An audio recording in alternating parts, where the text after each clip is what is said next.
good to have you here on a Thursday. It's noon in Chicago. It's a beautiful day outside, and appreciate that you all are giving us a little bit of your time.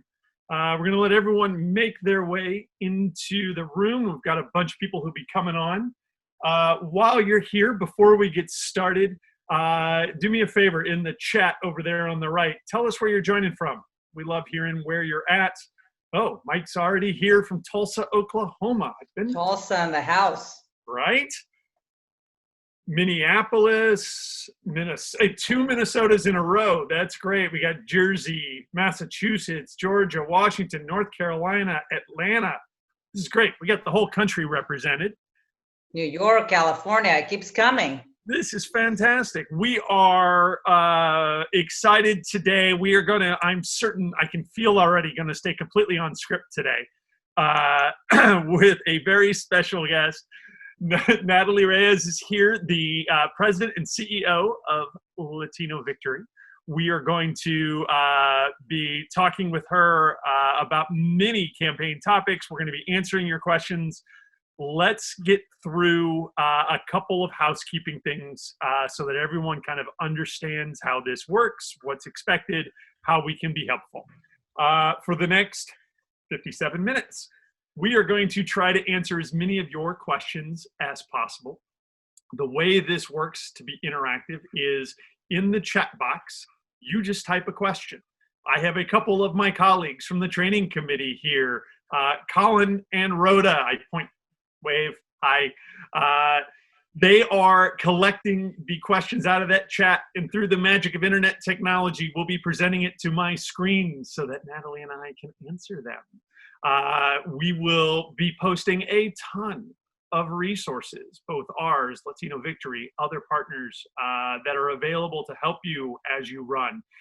So please, please, please, in that chat, you will see all the resources and links. Now, before this ends, not right now, before this training ends, you should save the chat, which sounds complicated, but isn't.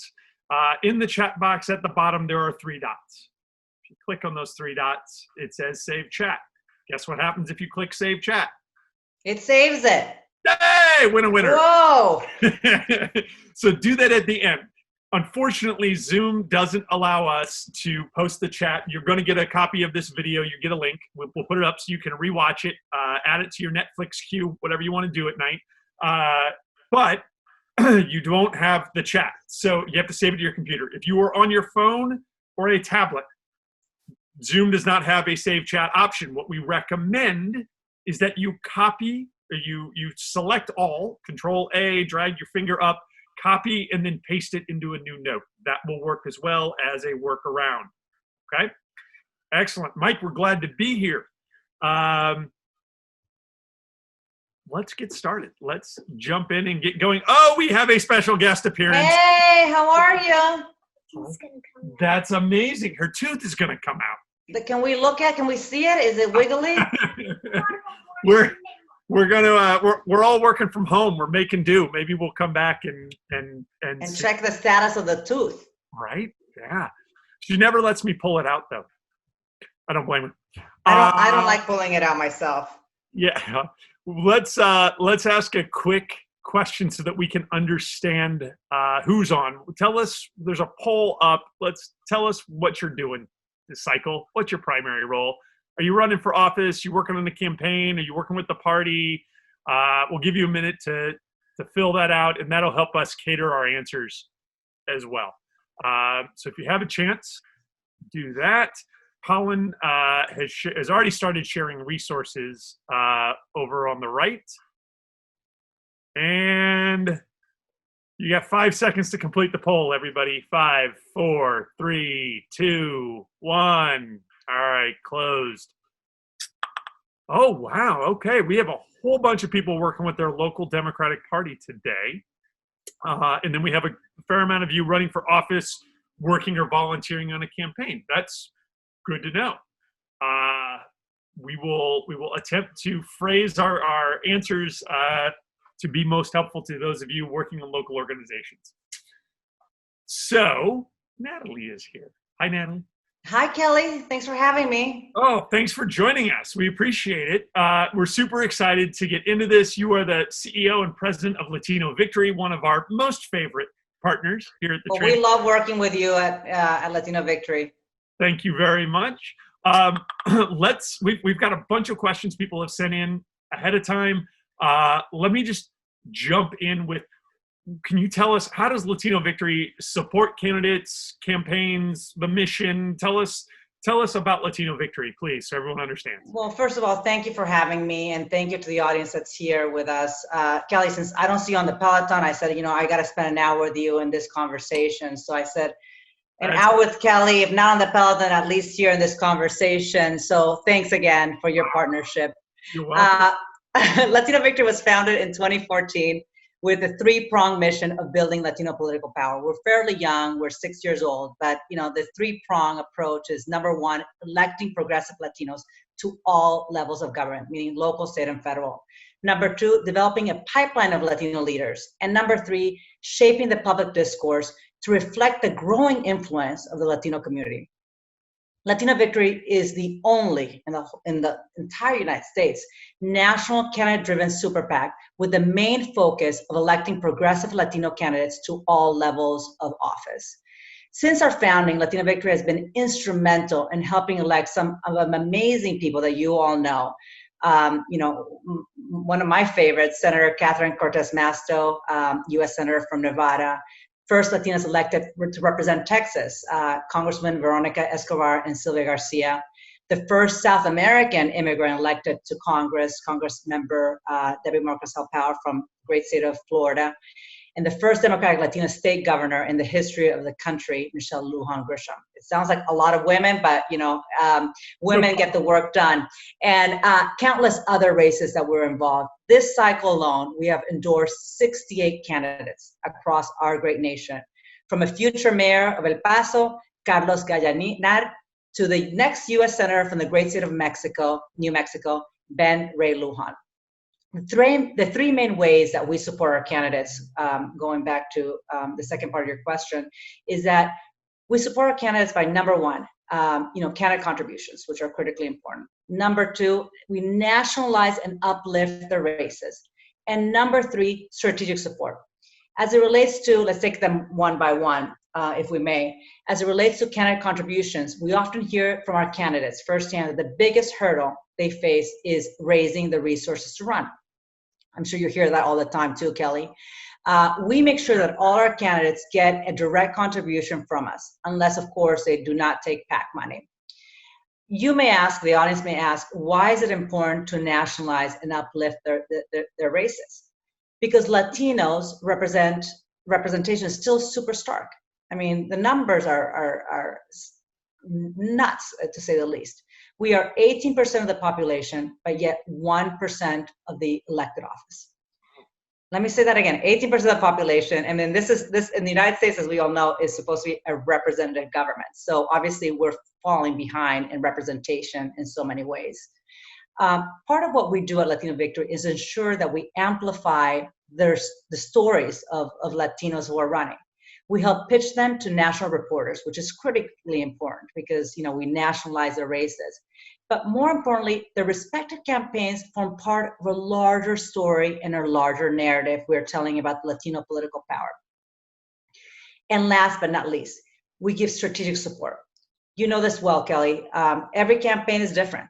And some campaigns might need financial support, while others may need consistent strategic support. So our team makes sure we have consistent check-ins with our candidates, all 68 of them, to figure out the best ways to support them.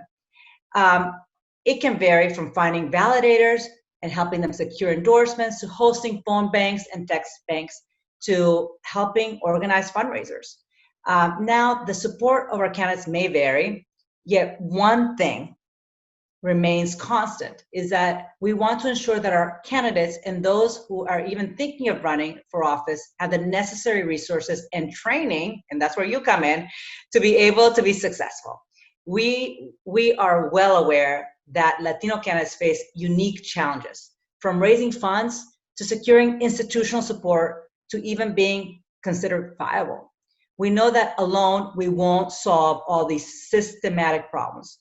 We try to alleviate some of those burdens through strategic partnerships like this one with NDTC. It is clear that Latinos are running for office in record numbers, which we're so happy about. And this partnership will ensure candidates have access to extensive training resources and opportunities.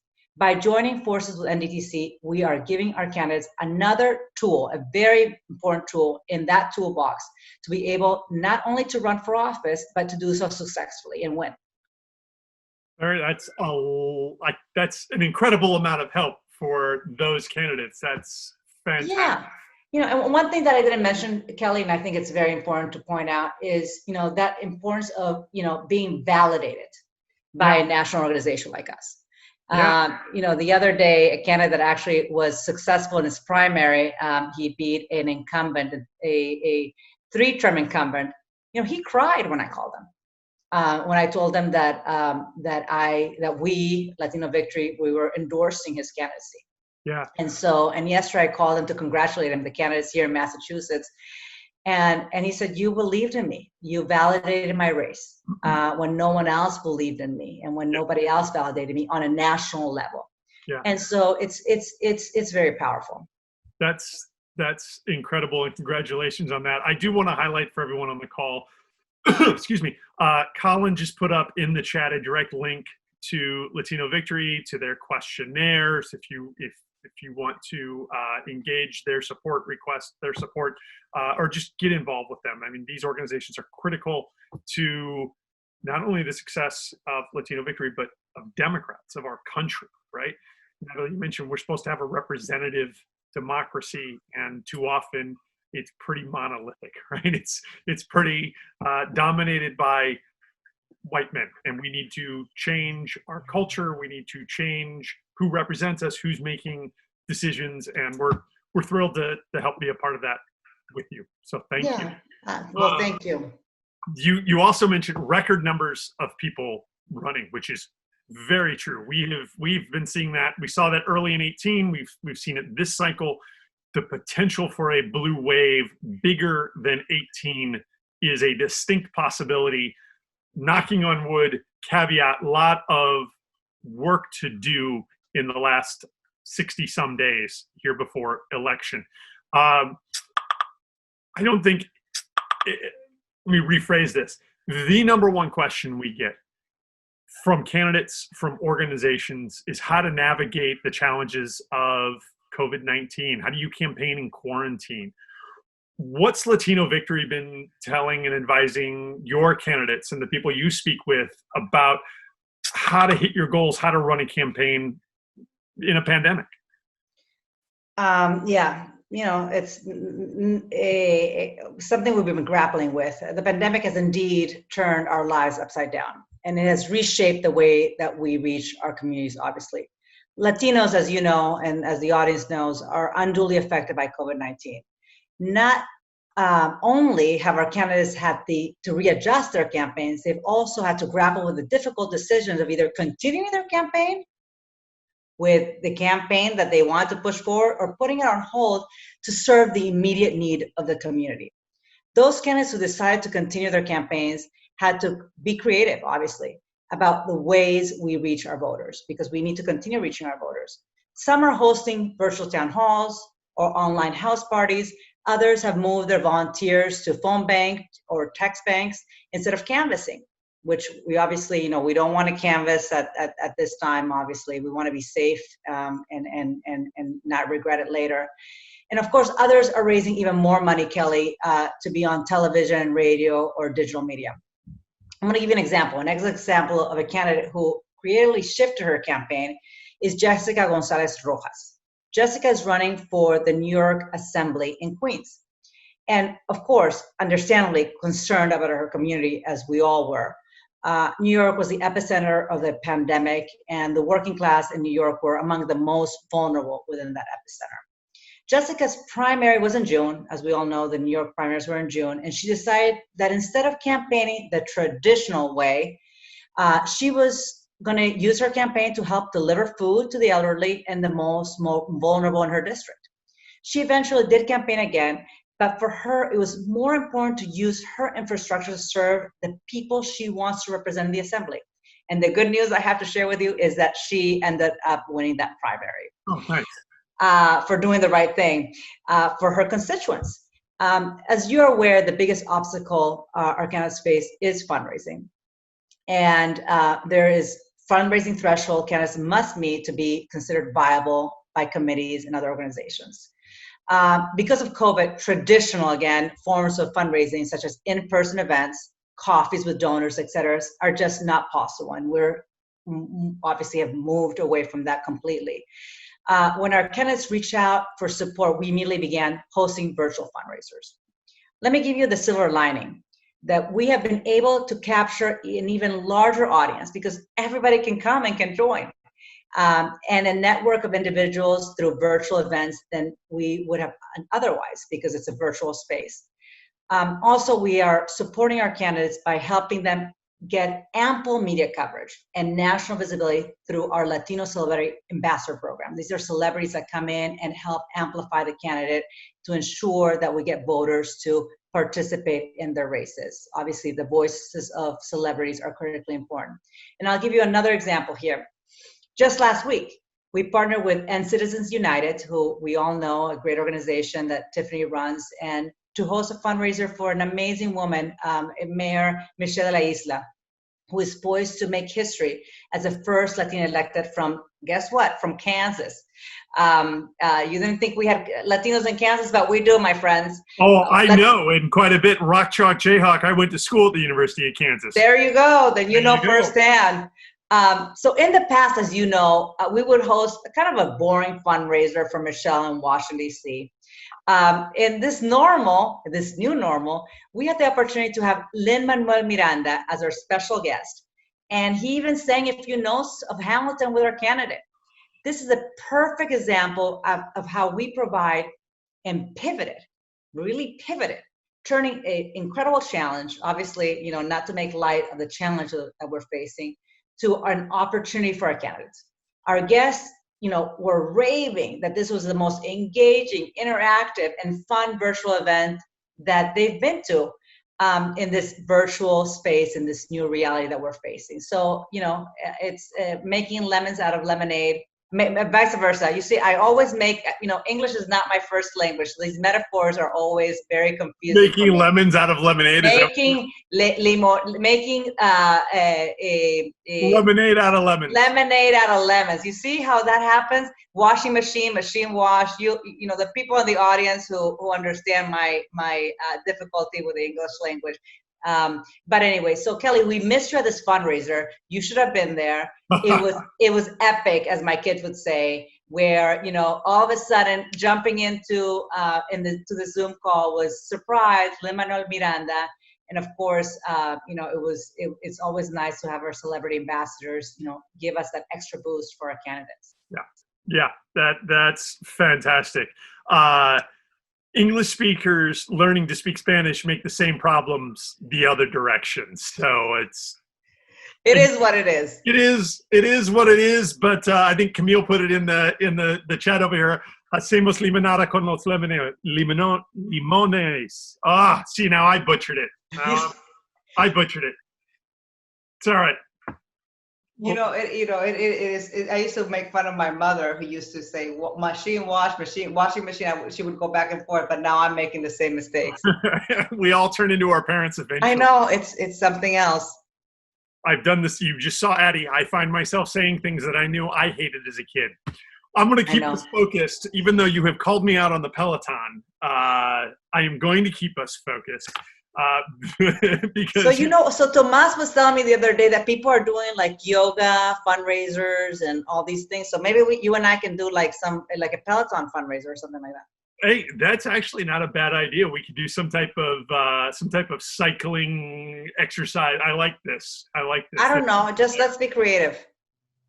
All right. Maybe Lin-Manuel will join us for that too. Yeah.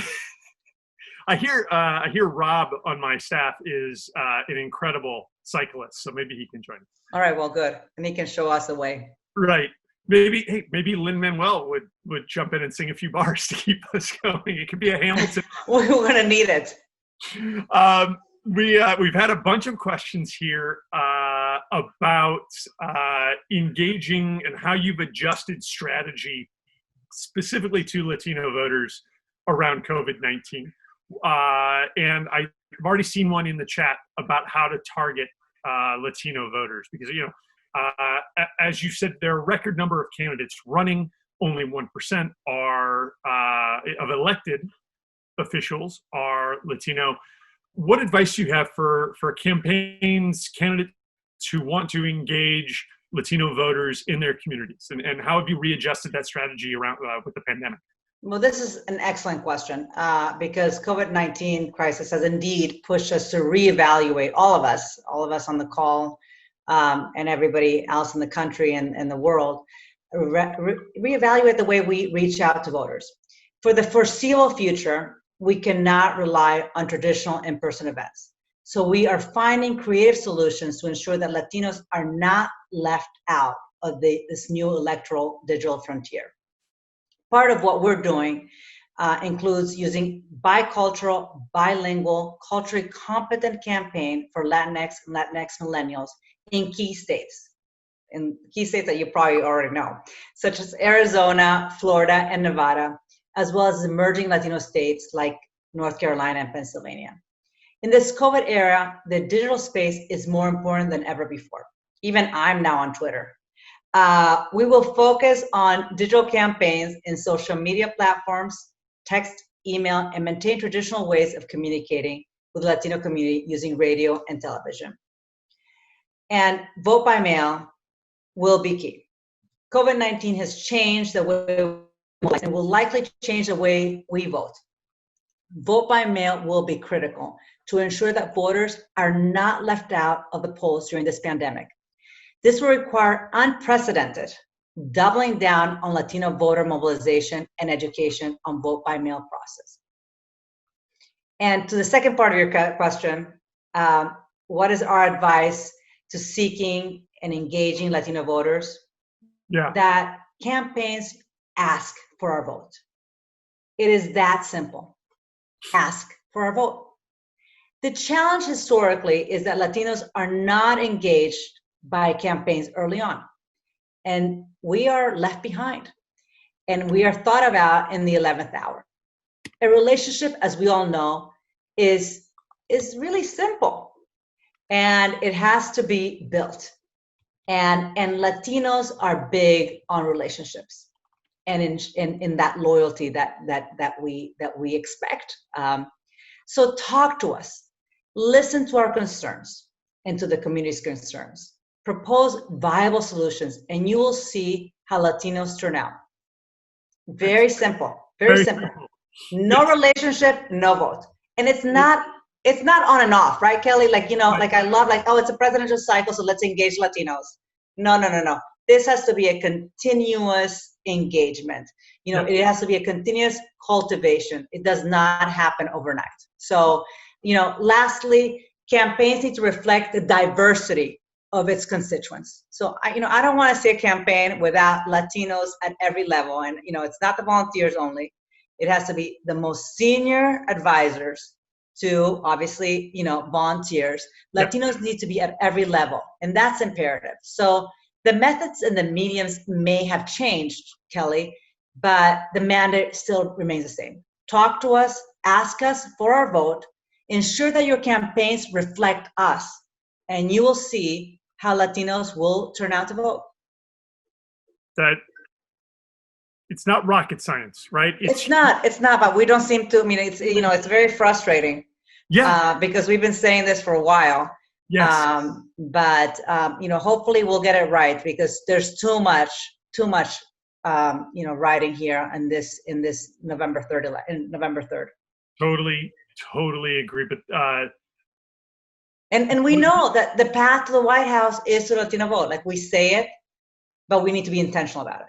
We say it, we got to be intentional about it. It can't just be said. It has to be actions behind it. It has to be dollars. It has to be infrastructure. It has to be, continuous, as I say. Like, I don't want to get a call, a week before the election saying, how can we help you? And how can we ensure that Latino vote comes out?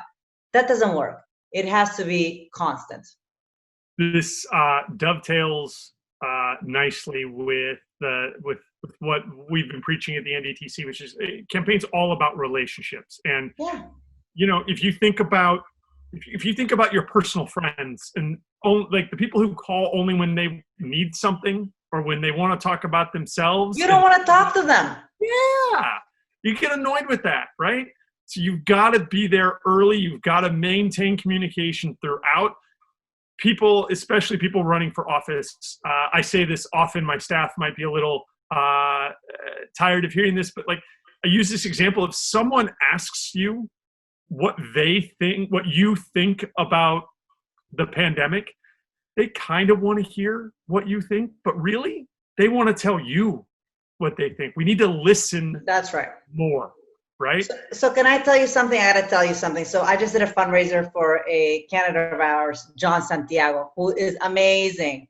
He's here in Massachusetts. I mean, you look at his CV, you're like, this guy cannot be real. He's got, a master's, a PhD, an MD, from Yale, you name it. And so he's here at the State House. And so, I said to him how thoughtful he is. And he said, I'm an ER doctor. And I have 2 ears and 1 mouth. So I have to do more hearing, double listening than speaking. Yeah. It is that simple. We have to do double listening than speaking because we got 2 ears and 1 mouth. And I thought, my God, and of course he's in Kuwait now because he is in the army. And so they deployed him to Kuwait. He won on Tuesday. So I was happy to see that he won. Of course, he didn't really have much of an opposition, but he's been deployed to Kuwait. And talk about our candidates that are, just uplift us and take us to a new level, that we learn so much from them. And yet, it is a great partnership because it is that level of new leadership and that level of new blood that we need to bring into our party. And so anyway, going back to more listening than speaking, we have 2 ears and 1 mouth. I like that a lot. Since we have a lot of individuals here who are with local party organizations, I want to highlight one takeaway of this. And this, we're putting together a whole new suite of local leader lessons that will be available in the next month or so. But one of the luxuries that you all have is, yes, there are immediate goals and things that need to be achieved before November 3rd. But you also need to be thinking about your organization and how you build long-term power. And so you have an opportunity with so many people engaged. If you're out there building relationships, whether it's in the Latino community, the African-American community, right? And none of these communities, keep in mind as well, are monolithic, right? They're not all the same. There's vibrant cultural differences throughout. But as you build those relationships, don't let them wither after election day. Win or lose, you need to follow up and build, invite them in to be part of the process, right? I know that someone in the chat mentioned that they're in red states. How do we work in red states? We have to get over this idea or expectation that all the change can happen in one election cycle, that it's going to happen in November and then everything's going to be fixed, right? Especially in a red state. So it takes time to develop those relationships. It takes time to then grow and expand and build the infrastructure, empower the people, figure out how things work, right? You all should be thinking about success this November, but how do you parlay it into success in 12 months, 24 months, 48 months, and be thinking long-term about how to create change in your community and showing that you're there in the good and the bad, because both is going to happen.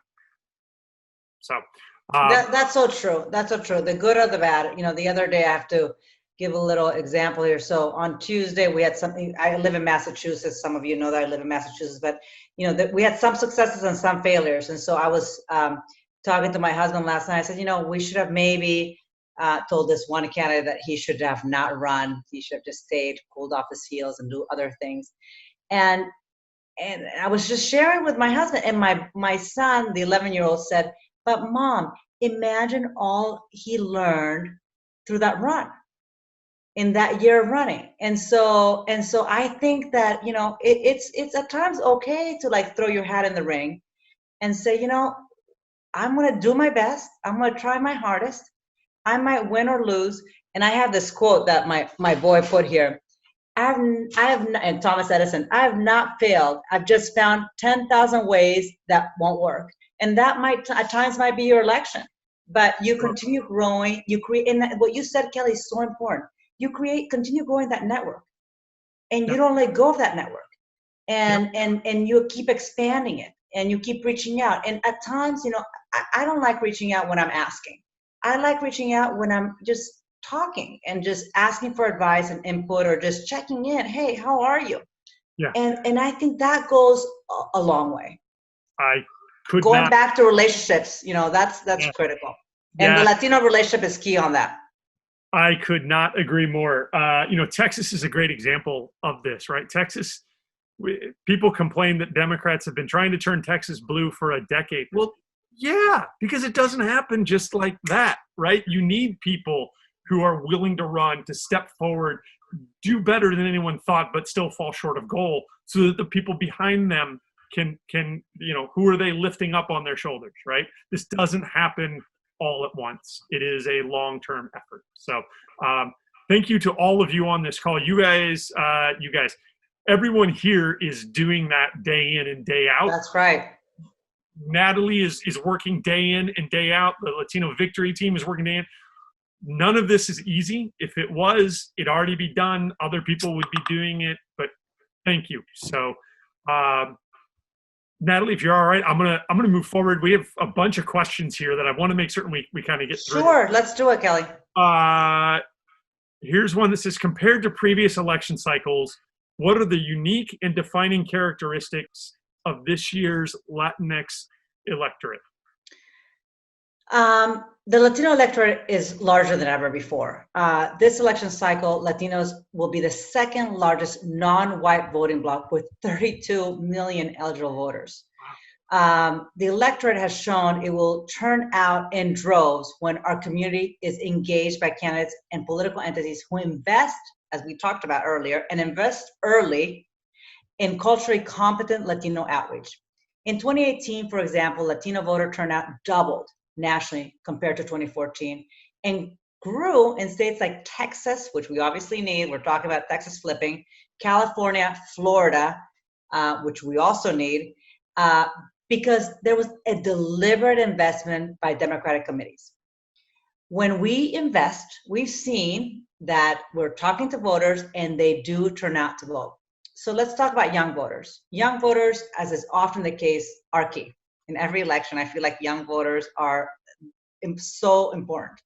40% of eligible Latino voters are between the ages of 18 and 35. 40%.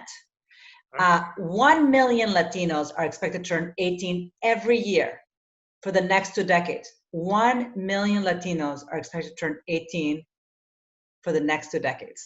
That's like, let that sink in. So the path to victory this November, and every election past that, is through the Latino turnout. A recent Equis Lab research poll found that the key for Democrats to win the White House is turning out the Latina, con A, with an A, vote. More Latinas, with an A, say that they disagree of Trump than Latinos. In some states, by 20 points. The real issue, however, is 20 points between Latinas and Latinos. So the real issue here is ensuring that we have Latinas turn out to vote. So in order to help do that, we're very, we are very in tune to ensuring that we have Latinas turning out, obviously, because we have endorsed Mr. Biden. We were the first national Latino organization to endorse Biden in February, before the Nevada primary. So in order to mobilize that Latina vote, we have recently launched the First Latinas program, which aims to elect Latinas who are running for seats that have never had a Latino representative. These Latinas will achieve the first milestone when elected. And you know a lot of these women. The down ballot is even more impressive, and I would love to share all their names, but I'll share only the congressional ones. We have trailblazing Latinas like Michelle de la Isla from Kansas, Christina Hale from Indiana. Yes, there are Latinos in Indiana too. I questioned that too, but there she is, and she's doing an amazing job, Christina Hale. Candace Valenzuela, who will be the first Afro-Latina in Congress from the great state of Texas, and Georgette Gomez, who will be the first queer Latina from my home state of California. So this November, we are ready to send at least 4 more Latinas to Washington, D.C. And let me tell you why this is important. They are directly engaging the voters we need to turn out by putting into practice our theory of change, Latino Victory's theory of change. When Latinas or Latinos are on the ballot, Latinos or Latinas do come out to vote. And so that is the catalyst for us to make that change, systematic change throughout our country, to ensure that we have Latinos that look like us on the ballot, to ensure that we are mobilized to vote. That's great advice, and ties not only back to the advice you gave before about building relationships, showing the commitment, reaching out. And for those of you on the call with your local organizations, I translate that to mean like you need to be intentional about recruiting people to run for offices within the Latino community. If we're not intentional, Kelly, nothing's going to happen. Status quo. Status quo. We have the status quo, right? Yeah, and we don't want the status quo. And No. so I think that, people are always like, oh, Latino organization, why do we need that? We need that because we won't make change otherwise. Yeah. If we don't pull our own up, no one's going to do it for us. Right. And so, even me, join this organization, I said, I have to do everything possible that we have a representative government, because that is the beauty of this country. Yeah. And more importantly, the beauty of participation. I grew up in a household that they said, the greatest equalizer is education. My father had a high school education. My mother had 10th grade education. For them, that was the most important thing. So of course, I had an advanced degree and all that. But I think that another equalizer is being civically active. Yeah. I know my streets will be paved. I know my neighborhood is safe. I know I'll have the best school in my neighborhood. I know that I'll have access to good health care if I participate in the civic, my civic responsibility, which is going out to vote, ensuring that every level. And so I'm so glad. I came from local government, as you know. So I'm so glad that now we have spotlighted the fact that mayors are so critically important, the fact that sheriffs are so critically important, the fact that city attorneys and district attorneys, this is where the rubber hits the road. Did I say that right? You did. You did. Oh my God. The road didn't hit the rubber hit the road. Okay, good. I did that right. And so that's so important. So it's at every level. It's not only the presidential. So it's not like we're going to come in every 4 years. We're going to be there consistently, because we want people that look like us at every level of government. Every election is important. And we can't stop and go. It has to be continuous. That's fantastic. We are coming up with just about 15, 20 minutes left. I know we've had... Oh my God, this went quickly. And there was no halftime show either, Kelly. I heard someone promise some entertainment. There were some big promises made, Natalie, and I'm just waiting for you to give the cue for that impromptu experience. If you all have questions, please type them in the chat. We will get through them. I know we've gotten through a couple here. Natalie, what are the best ways for people to get involved and support Latino candidates right now to help get out the vote? Yeah, the Latino community's political power, in large part due to Latinos stepping up. So thank you all for that, who are stepping up and running across the country in these very, very difficult times, has shifted from being a side note in American politics to being a deciding factor in elections across the country. And that makes us very happy, obviously, here at Latino Victory. I wanted to take a step back. Let's all just take a step back and underscore that supporting Latino candidates is not just the right thing to do. It also yields some of the highest return on investments for Democrats across our great country. Latino Victory as we talked about, theory of change is that when Latinos are on the ballot, they will run campaigns that will mobilize, galvanize, and energize Latino voters, which in turn helps Democrats win up and down the ballot. Surprise. One of the best ways for folks to get involved and support Latino candidates is by giving. Giving what you can, obviously, everybody has different levels, and try to give generously. Latino Victory was launched because Latino candidates face systematic barriers, including but not limited to raising money. There's a direct correlation between the Latino wealth opportunity gap and the fact that Latinos make up less than 1% of all elected officials across the country. I mean, that is the case. I mean, that number startles me. Yeah. It's crazy. If you want to support Latino candidates and not sure where to begin, shameless plug, head to latinovictory.us. We've got all our 68 candidates up. And so please take a look at that.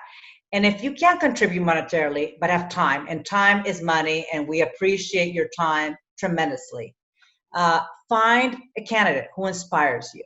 Reach out to them or reach out to me. I'm happy to put you in contact with them and get involved in their campaign. And one last thing, lately, social media is king.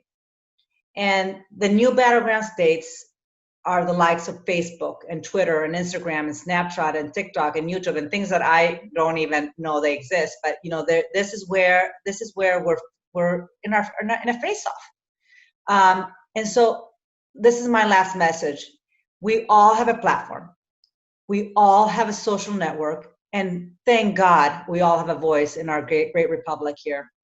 And use that platform to amplify your candidates and their message and take part in reshaping the landscape and the future of our great country. So, those are my last words, because I think that, we think about how can we do this? How do, if you can give. If you have time, give your time. And if otherwise, use your social media platforms to amplify. Yeah, that's great. We like to say that there are 3 ways you can support any campaign, and it's just a different way of saying what you just said, that you can give your time, you can give your money, you can give your vote. Yeah. If I don't live in your district, I can't give you the vote. I'm working. I have a 7-year-old, as you've seen, right? Like, we're doing the quarantine thing. I don't have a lot of time to give. I can support with dollars, and a reminder to everyone here, because it can't be said. But Kelly, I think that we need to add that social media component to yours. I think that is really important. We're all we all have WhatsApp groups. And I don't know if my friend here, Leopoldo Martinez, who was always sending me WhatsApps, like that is an amazing network. Facebook is an amazing, community, Instagram, and you name it. So, I think that that's important. That gives a voice to some people who feel voiceless, right? And gives a platform to those that, might feel like, well, how do I contribute? Well, that's how you can contribute. Yes. Colin is putting up all kinds of how to leverage social media to help you accomplish your goals, creating calls to action, getting people to move to accomplish what you need. We'll share those far and wide. So thank you. Andre, I'm going to give you a shout out real quick. You got the best background going in the business. I know. Can you help me with that, Andre? How do you do that? Can we unmute him? Can we hear from him? he's got to get in good trouble and vote. That's what I need. We got to get in good trouble. I like it. He did ask a question of how his organization might be able to connect in turning out voters with someone to help drive the vote. Andre, my advice to you there would be you should get in touch with a couple of things. Number one, obviously the Biden-Harris campaign, right? There are regional people that you should reach out to. The state parties in the targeted states you're in, you should definitely reach out to them. They can help connect you with the appropriate people, because each state is going to have a different organization involved, right? So Indiana has a different turnout operation than Michigan, which is a targeted state that Biden-Harris will be focusing on, right? So that would be my advice there. Natalie, I don't know if you have anything that you want to add to that, but he was asking how to connect his organization to others to help turn out the vote. Well, I think that all sounds good. Obviously, reaching out to your network, saying, how can we collaborate? I think it's important to say, how can we collaborate? And with NDTC, for example, we had a mutual friend who said, you all should get together and figure out ways to collaborate. And so reaching out to your network and going down and saying, well, these organizations seem like they're doing great work. And just calling them and saying, or sending an email saying, how can I help? How can we collaborate? How can we, ensure that we have folks coming out? So, everything that Kelly said plus that. And if I can just say, Damien Rivera is on this call. Going back to my last point that I made about people who want to get involved, he reached out to me and said, listen, I have this little pot of money, or a lot or little, whatever it might be, $2 or whatever you might have. And he said, how do I invest that?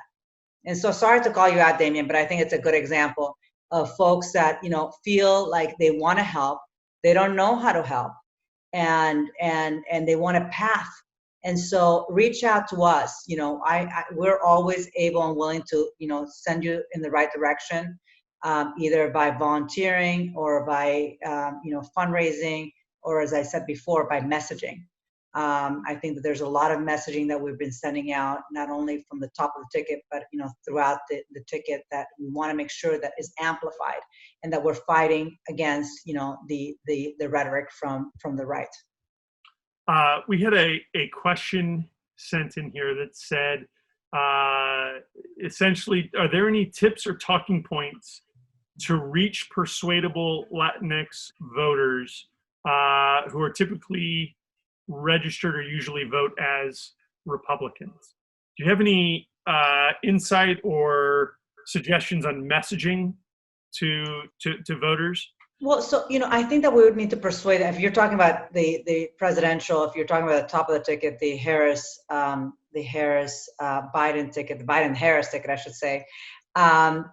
I think that it's important to point out that President Biden is a good man, a man of values, of virtues, a man that is a family man. I think that resonates with the Latino community tremendously.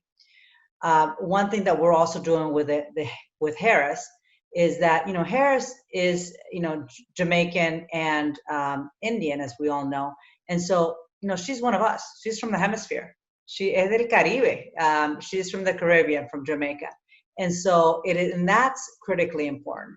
It is creating that connection that Harris Biden ticket understands our community, will work hard for our community, stands for the values that we stand for. And these are good people who restore the values of our country. And so those are our talking points, and I think they're resonating. Nice.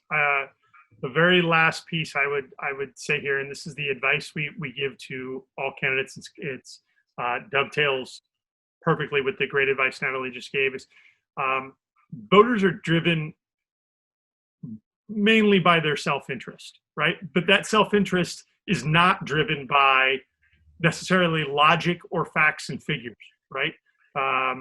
If common sense motivated voters, the world would be a whole different place, right?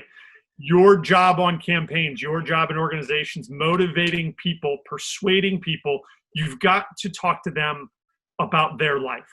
You have to do it not by telling them like, oh, if we stop climate change by 3 points, then no, use emotion, use feeling, right? Create a story of self and move people to action. Republicans do this really well. Unfortunately, it's hate, it's blame, it's divisiveness, right? But they get their people riled up. And that emotion is compelling. We need to do the same, but not with hate, with hope, right? We need to do the same as they do. When I talk about my daughter all the time because people can relate to that, right? You don't have a right to pollute my daughter's air. just so you can make more money with the coal plant. That's not cool. And then what are you going to do? You're going to tell me she's got a pre-existing condition and I can't get health insurance?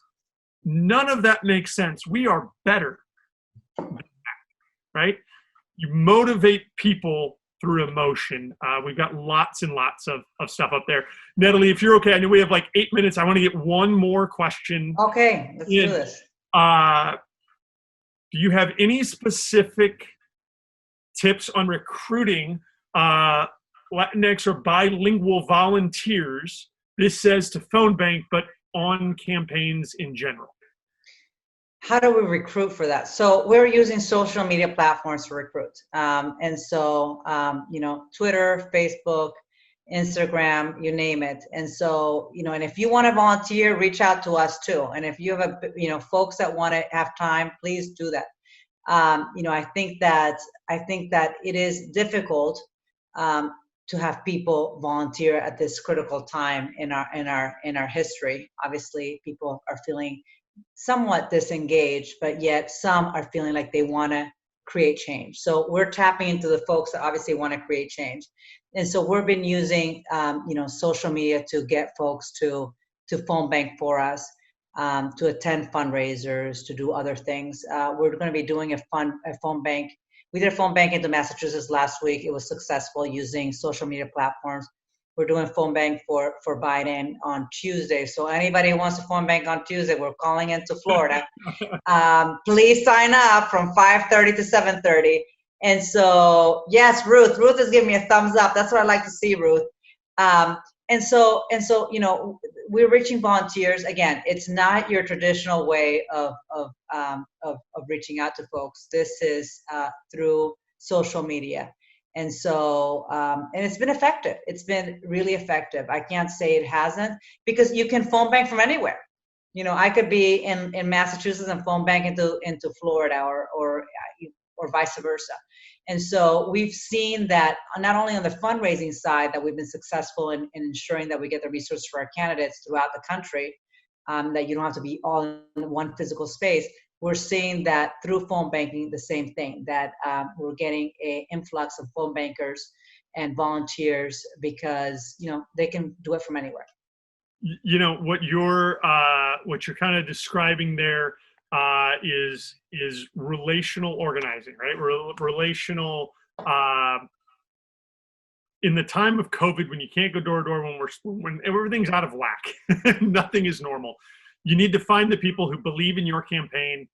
Ask them to find 5 other people. That's right. Campaign, right? And get those 5 to do more 5. Facebook is brilliant at that. Twitter, social media, that's the strength right there. We have relational organizing materials we will share if you all need them, put them into use. Natalie mentioned phone banking. I want to take a moment to point out that even phone banking, if you're running phone banks, you have to take a step back and think and approach it differently during this pandemic, because traditional phone banks are in person. And when your volunteer comes through, you usually sit down with them and walk them through maybe role play, right? The onboarding, the training of the volunteer is very simple and in person. That can't happen anymore. How are you going to train 20 people virtually, right? So we've put together a training on running virtual phone banks, on how to run texting programs, right? So that you are not only the X's and O's of, here's how the phone bank works, but how do you empower and make people feel that they are effective, so they come back and want to be more engaged and do it again and again and again. And if I may add before you close, Kelly, is that so I was asked if we are canvassing. We're telling our candidates not to canvass, not to go door to door. If they want to do lit drops, then that's fine. But our safety and our communal safety is so important, and acting like a community will save our country. Amen. And so I just wanted to make sure that we mentioned that. Absolutely. We in complete agreement. Generally, when we have this discussion, people start asking like my 7-year-old, like, well, what if I do it after 7 p.m.? What if I do it like with gloves on? What if I do it with, don't do it. Yeah. Right. And if you need to think about why you shouldn't, and different communities have been affected different ways, but the virus doesn't give up about our state boundaries, right? Think about it this way. Is your campaign prepared for the negative press and the stories and the fallout if one of your volunteers goes to walking through a neighborhood and then tests positive a few days later? Because you're going to have to go back to all of those houses, anyone they might have had interaction with, and let them know that they might have been exposed and that your campaign was responsible for it, right? Just not worth the risk right there. Not worth it. Not worth it. So Colin's put up a ton of stuff in the chat. Natalie, this has been fantastic. Thank you. Oh my God, I can't believe it. An hour went by just like that. I was, just, Anthony, what happened? It just went by. Well, this was a pleasure. Let me just say thank you to the NDTC community, family, and everybody that's here. I had a great time. Please, I'm a phone call away, an email away. Anything that we can do at Latino Victory to help ensure that we have Democrats up and down the ballot and win in November, we're there. So Kelly, thank you, and thank you to the team. Thank you. Before everyone hops off, I want to mention just a couple of things. The first, we have shared Latino Victory's website over there. Please, please, please support the organization any way you can. If you can make a contribution, they will put it to good work, okay? We need to step up. We need to support the organizations we believe in. Highly, highly encourage you to do that. Second, if we're going to win this November, Natalie already highlighted the importance of voting early, vote by mail. We, and Latino Victory is one of our partners in this, have a Vote in Advance pledge. This is You got to do it, guys. Vote in advance. It's a fun way to, you make the pledge and then share on social media and get others. We will not only then make certain that you are reminded, but you can request a mail ballot straight on the form if you want, right? We're trying to make this as easy as possible. So please take that pledge, share it with your friends, send it far and wide. The very last few things, we try to make these as effective as possible. We need your feedback as a participant for that. So there's an evaluation form that Colin has put up a few times. Please give us your honest feedback on how we did and how we can improve this. We want to keep doing these moving forward. Don't forget to save the chat. Follow us on Twitter. Join us on Facebook. Stay safe, stay healthy. Go make phone calls with Latino Victory. And maybe we'll even see you on Peloton. Next time, I believe Natalie has promised. Next time, we'll have to do a fundraiser or something for some of our candidates. We got to do that, Kelly. I think people will want to watch us. Who wants Lin-Manuel when you can have Natalie and Kelly on a Peloton? Look at Anthony's like, they all want to see it, so we got to do it. Make it happen. All right. Thanks, everybody. Thanks, everybody. Happy Thursday. Thank you again. Yeah.